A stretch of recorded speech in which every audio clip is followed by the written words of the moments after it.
Oh hei, mina olen Merili ja mul diagnoositi oktoobrikuus rinnavähk.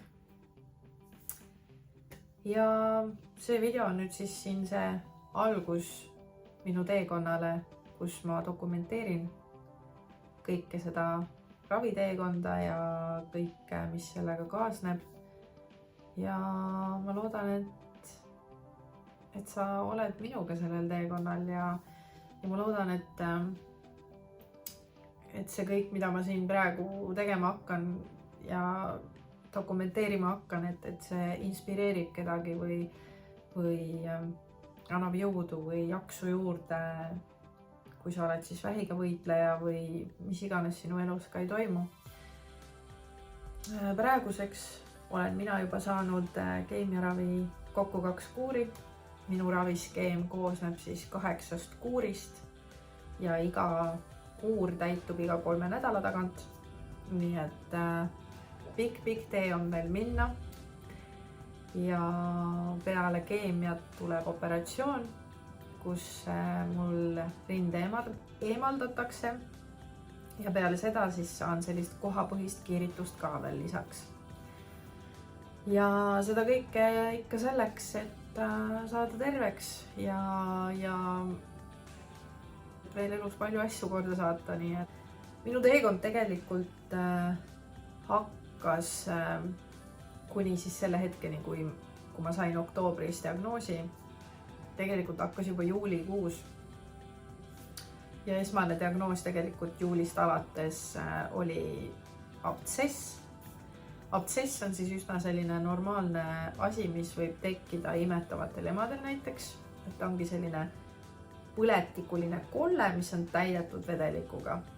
Ja üldiselt, kui see tühjaks tõmmatakse vedelikust kirurgiliselt, siis peaks ta kenasti ära paranema ja ei tohiks sind rohkem tülitada. Aga nagu näha, me oleme täna siin selles hetkes, kus me räägime rinnavähist siiski, nii et mina olin siis see juhus, mis tuli välja lõpuks, et oli ikkagi rinnavähk. Ja kokku siis läkski kuskil 3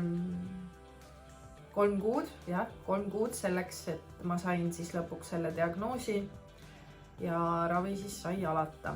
Selleks, et ma saaksin teile täpsemalt mingisugused kuupäevad ja ajavahemikud anda, et millal kõik toimus ja täpselt kus arstidel ma käisin või midagi, selleks ma pean vaatama digiloost, panema endale kõik kirja ja see on ilmselgelt juba mingisugune eraldi video, et ma ei hakka siin täna neid asju nii meelde tuletama, sest mul on ilmselgelt, mul ei ole kõik meeles, mul ei ole kõik peas ja targem on anda infot niimoodi, et mul on reaalselt see digiloo materjal ees ja ma saan anda õiget infot, et ma siin kogemata ei messi appi mingite kuupäevade või mingisuguste protseduuride või asjadega. Ühesõnaga, see peas mul siin on parukas, need ei ole minu oma juuksed. Minu oma juuksed tulid peale kolmandat keemiaravi saamist ära. Ja ka seda ma siis hakkan siin näitama ja üldse sellises, nagu ma juba ütlesin, ma ei tea, kas ma ütlesin, äkki ei öelnud, ei võib-olla ei öelnud. Igatahes minu idee on siis selline, et ma hakkangi sellises vlogi stiilis seda teekonda dokumenteerima, et olekski mul endale hea vaadata ja et teile siis näidata, et vähidiagnoos ei tähenda kohe surmaotsust ja et sellest on võimalik välja tulla. See on küll väga raske teekond, mida ma praegu käin, aga kõik on võimalik ja elus ei tohi alla anda. See on siis selline sissejuhatav video teile siin. Ma ei oska editida. Ma ei oska panna kuskile siia mingisuguseid captioneid või asju, issand jumal, see juba tundub liiga suur vastutus, aga küll ma õpin.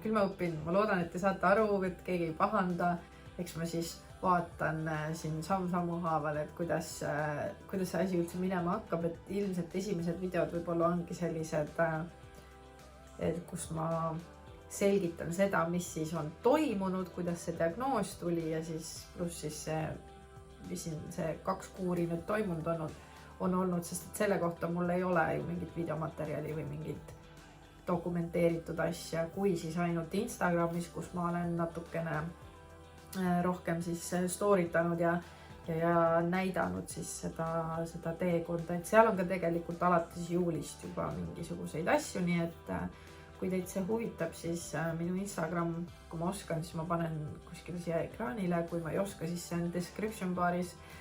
Nii palju ma tean, et see on, et sinna saab asju panna. Aga jah, et kes tahab siis näha seda eelnevat teekonda, et kuidas siis minu diagnoos tuli, siis see on Instagramis kenasti olemas ja siia ma siis hakkan edaspidi filmima siis sellist üsna toorest materjali, mis tuleb.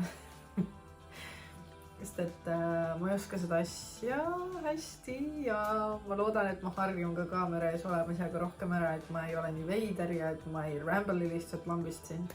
Nii et jah, tere tulemast minu kanalile ja järgmise videoni.